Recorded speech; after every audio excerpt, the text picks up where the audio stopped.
Hey, this is Meredith Elliott Powell, and you know what time it is. It is 1 o'clock Eastern on Monday, and time for Thrive, the show where we dive into the strategies, discuss the steps, everything that you need to know to turn uncertainty into your greatest competitive advantage. I got a great guest for you today. We're going to talk about no BS, and I can't think of anything better to bust through uncertainty than to talk about no BS. Walker McKay is here with me today, and a little backstory here is it has taken us months to get this Crazy. going. Far more my fault than yours, Walker. But we both got in here by the skin of our teeth and are ready to have a great conversation about really what I want to focus on is really the shifting marketplace and what it takes to open doors, close sales, all those great things. I'm going to hit the video and we are going to jump in. Great.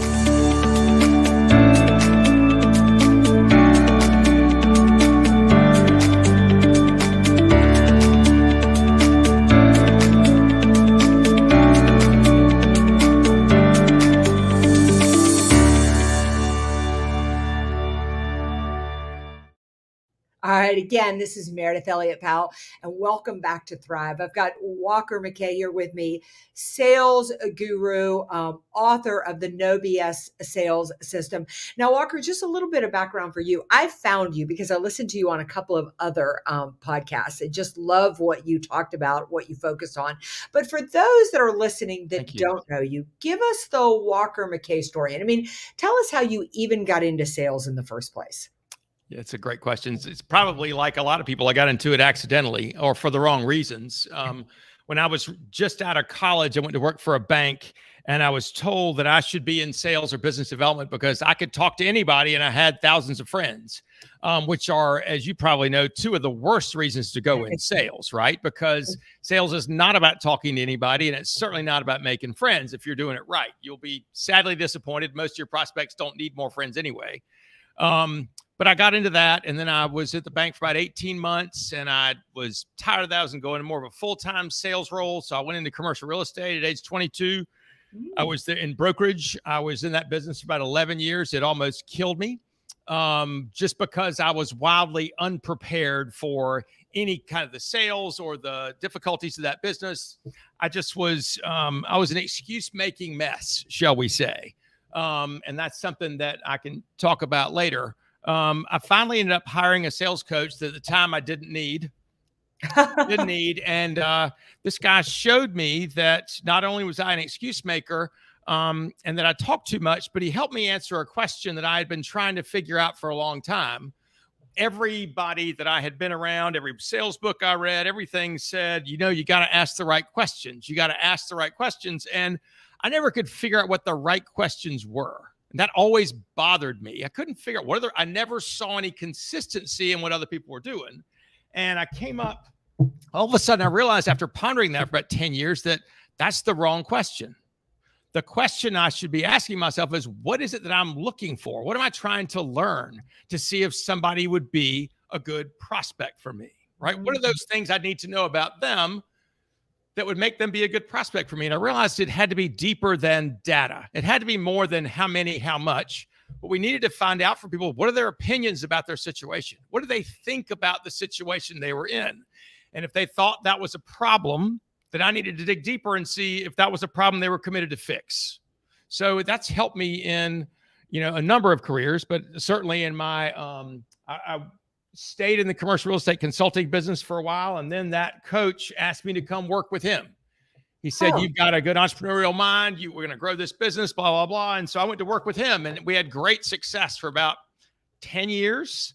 And then I let that relationship go. We didn't jive on a lot of things. We saw the world different ways towards the end. And I just, long story again, I got called out on making excuses and I realized that, it was time for me to move on. So I had a 3-year non-compete. I was an outsourced VP of sales for fractional, like for 4 or 5 different companies. That was an awful business model. I just was terrible. I sucked. I wasn't good at it.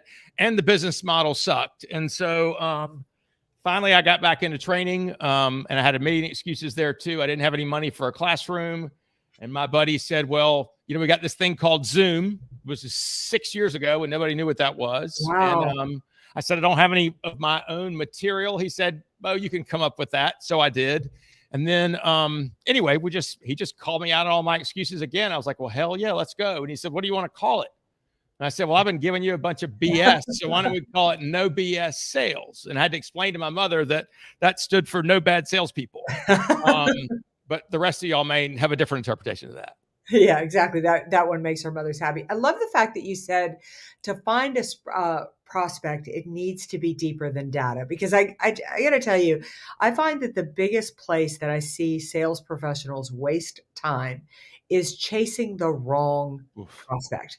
Yes. Because we build this ideal prospect profile, right? Which is all based on data. They're a certain age, they're in a certain industry, they decision makers at a certain level, those types of things.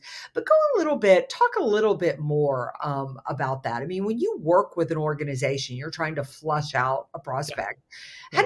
How do you dig deeper? What do you do? It's a great question. And so, yeah, you're right. We can look and say, well, if you sell life insurance, for example, you say, this is a 35-year-old guy. He's got new children. He's got a mortgage. He's a perfect prospect for me. And then you hunt him down to try and kill him.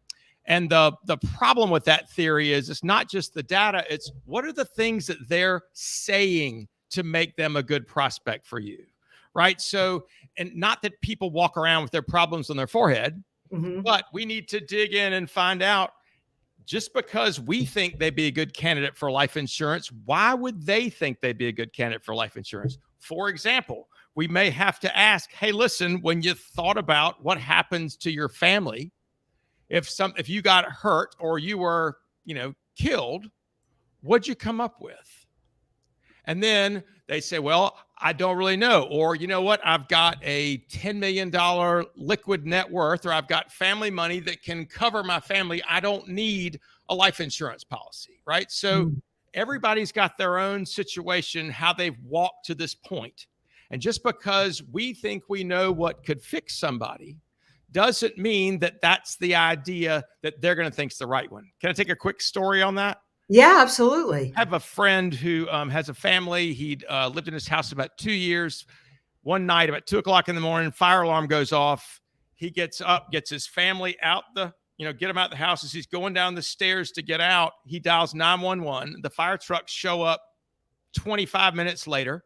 They dump 1 billion gallons of water on his house. He spends the next 3 years fighting with the insurance company over who's going to pay for what in the repairs. It was a disaster for him. Right. He said, if this ever happens again, I'm going to get my family out. I'm going to walk 2.5 miles to your house. We're going to have 2 drinks, and then I'm going to call 911. I want that somebody to burn to the ground. Now, that would not make sense to anybody unless they've been through his experience, right? So it's our job to figure out, not only do they have if they share a problem, what do they think about that problem? What have they tried to do about that problem? How much is that problem costing them? Is that a big deal? What happens if they do nothing? All these are things that we need to help our prospect think through. And if they say, it ain't no big deal, then we say, sounds great.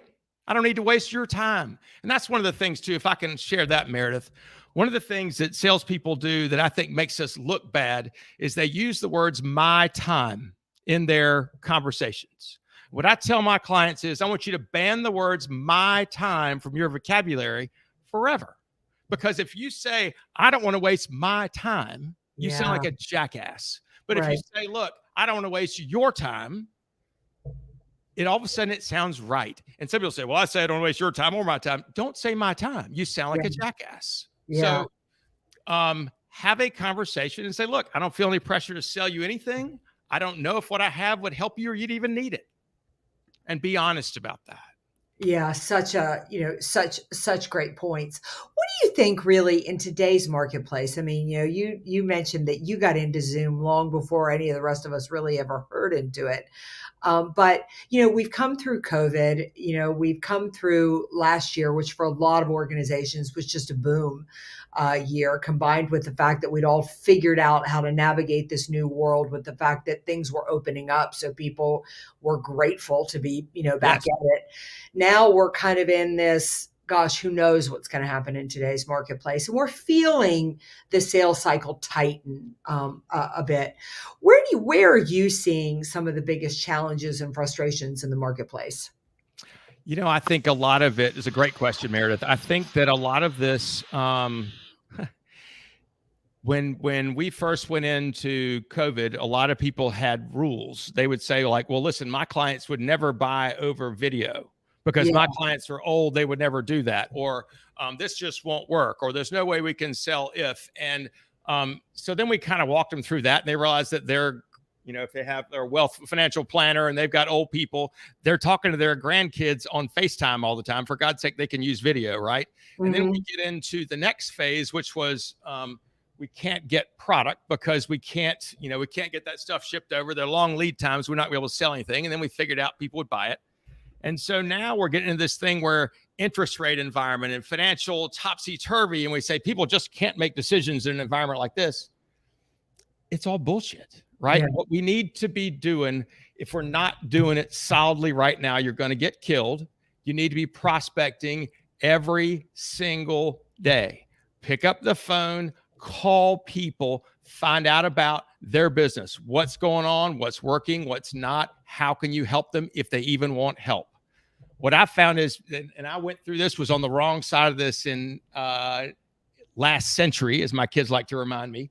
In 1990, when I was calling in commercial real estate, we were in an awful recession. And my buddies and I would just say, well, nobody's buying anything anyway. So we would leave the office at 3:00, go drink beer. Friday afternoons, we go watch a movie. And believe it or not, nobody bought from us, right? And yet there were 3 guys in my office of 20, and they sat in their office. They walk in, wouldn't talk to us because we were whining and complaining. They go in and they'd shut the door and make calls. And those 3 guys had the best year they'd had in 10 because they worked and they figured out how to make it work. So a full pipeline solves a lot of problems. And if you just realize that no matter what you do, I say that, I'm sure there's somewhere that would not say this, but somebody in your business is going to figure out how to make a lot of money right now. Mm-hmm.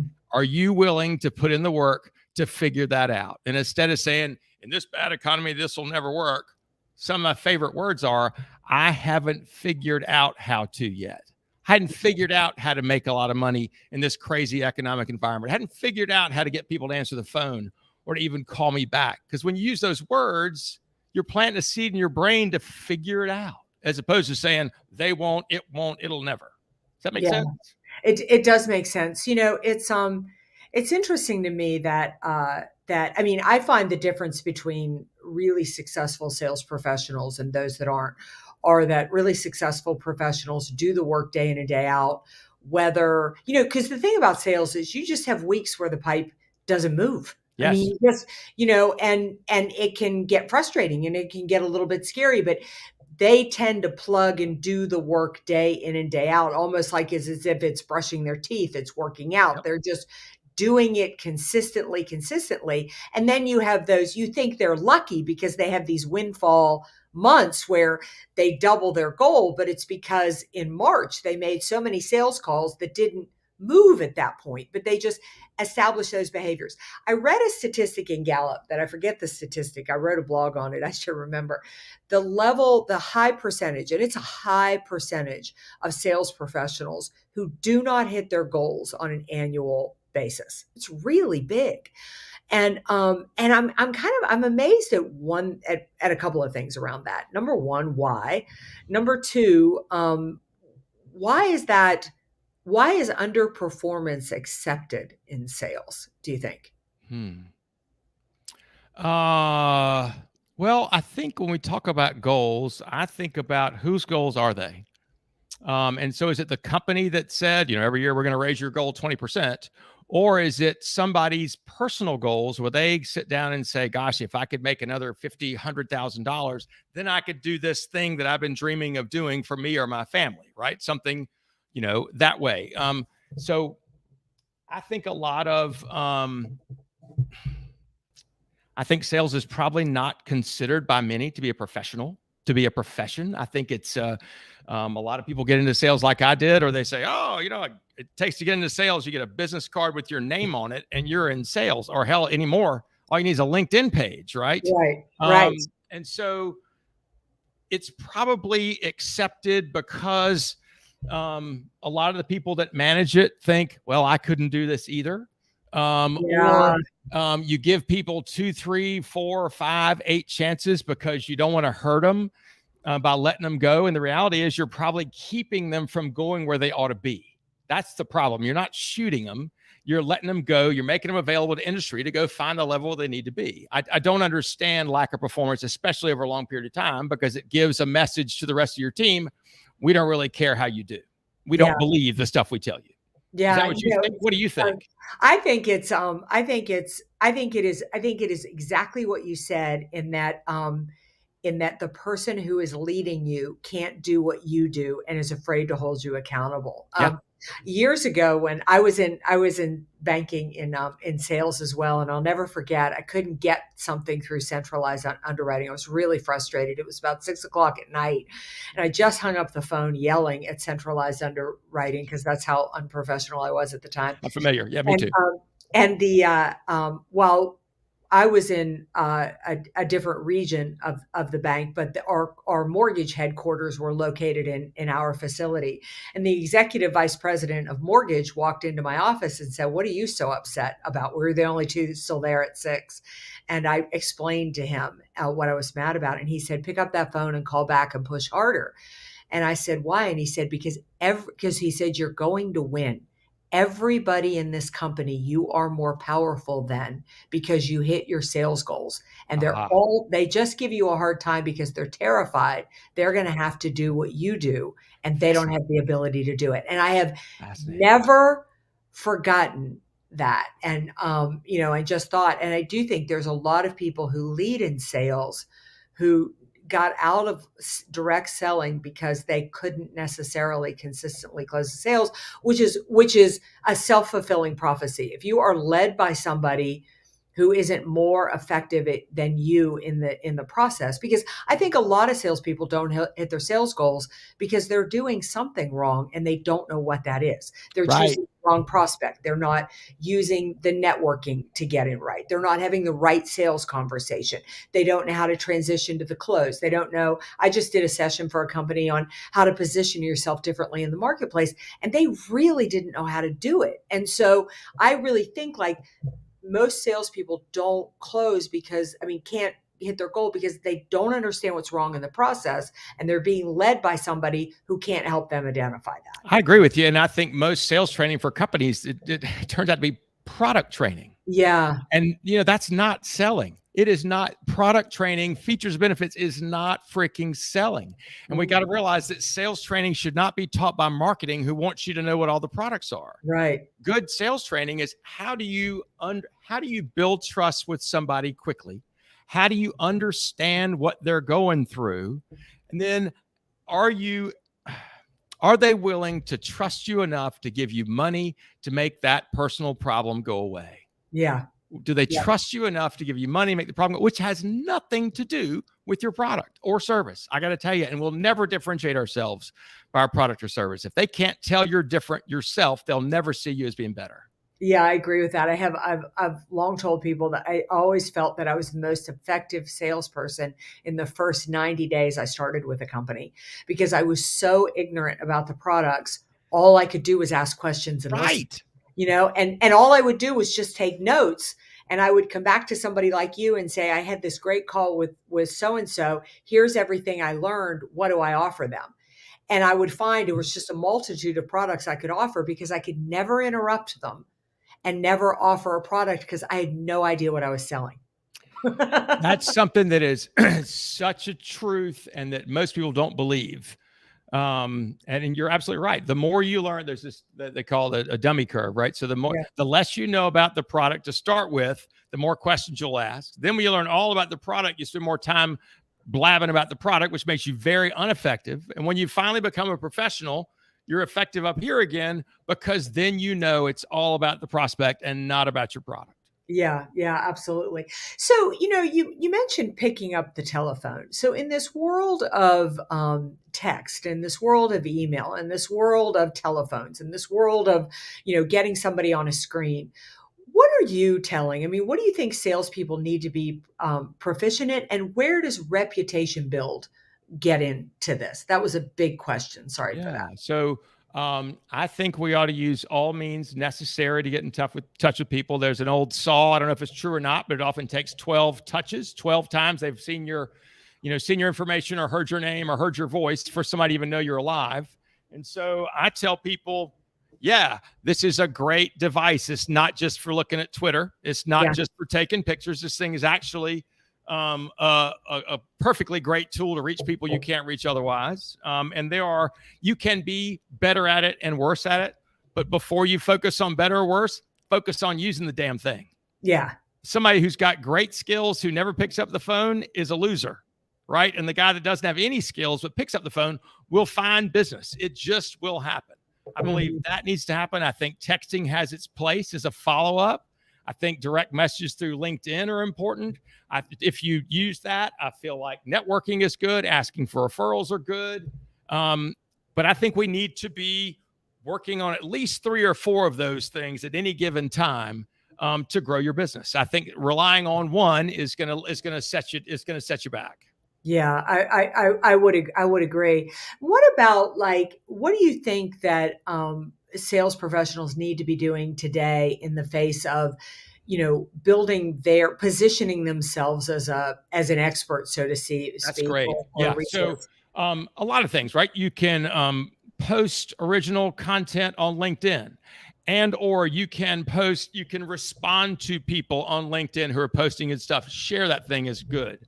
I believe that most prospecting too is about building awareness, right? Mhm. Giving people context and building awareness. So the LinkedIn posts you make, the emails that you send, the conversations you're having on the phone, the networking that you're doing will build your reputation. And here's the thing.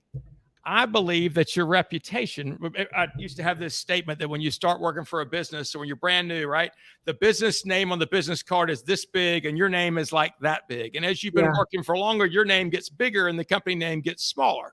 Not right. really, but that's the way it works. And so I would tell you that being known as somebody who is a great listener, being known as somebody who really understands business, being somebody who really is a go-to for lots of different kinds of information, that helps no matter what business you're in, Yeah, right? I would agree. And not, if you're known as, great sales guy, that often means, to a lot of people, means you're pushy, you're argumentative, in those ways. If you're known to the world as great sales guy, it often means that you're like Grant Cardone, but in person, right? Which is obnoxious Yeah. and those kind of things. So I think a great salesperson is often not known as such. I feel like they're known as interested and somebody who is, studied what they're doing, but quite frankly, is gathering more information than giving it. Yeah, I would agree. So, it's hard to believe, but we are about to come to the end of this podcast. And I always like to close out with 2 questions. So you can answer them in either way. Um, either one first. So, obviously, how do people get a hold of you? How do they find out more about Walker McKay and about the No BS sales system? And then, if you were going to give our listeners one piece of advice, one thing that they should focus on to be more successful in today's marketplace, what would that advice be? Okay, I'm going to answer number 2 first. I have this thing on my desk. It's taped to the bottom of my computer that says "keep moving." And so, Mm, no matter what happens, always keep moving. Keep making sales calls. Keep moving forward. As soon as you curl up in a ball because you're having a shitty day, or as soon as stop, you're dead. And so I tell people, always look around and say, what do I need to do next? What are the things I can do to bring new money in the door? You will never be hurt by doing that. Number 2, couple ways to find me. Website's walkermckay.com. The other way that has been probably easier is to go to No BS Sales School Podcast. No BS Sales School podcast. Or if you Google any of your podcast channels, if you Google Walker McKay, it'll come up. But No BS Sales School with Walker McKay. I post twice a week, 5 to 15 minutes, just a quick tip, something you can listen to on your way to work, your way home, way to the gym, that kind of thing. Yeah, I've listened to I listened to quite a bit of them over the weekend. Well, listen up too, because on Saturday morning I do Sales Logic podcast with my partner Mark Hunter, and this week we're going to be talking about best sales advice. And I pulled a couple of your tips. I love Keep Moving. I named my business Motion First for that reason. Is it took me a long time to come up with a name, but I thought, who am I and what am I about? And I believe that confidence, I believe the success comes from moving forward no matter what. And especially moving forward when on those weeks with sales, it feels like you're stuck in the mud. Yeah, right Yeah. on. Appreciate that. So, Thank you, Meredith. It's been super fun. I Yeah. hope you all who are listening will rate this podcast. Meredith works really hard for this, and it's a nice way to show that you care and that you're paying attention if you give her a nice review on this podcast, wherever you're listening to it. Thanks, Walker. It has been awesome having you on here, and look forward to having you back on. And I'm glad I tell you, you can tell we're both in sales because we were as persistent as heck. Yes. To make this happen. Never give up. And again, thanks to the audience. You guys are awesome. Thanks for all the likes, the loves, the shares. We'll see you right back here again next Monday, 1:00 Eastern, for another episode of Thrive, where together we are going to learn how to shift, feel, think, act, how we face uncertainty and turn it into our competitive advantage. Awesome. We'll see you next week.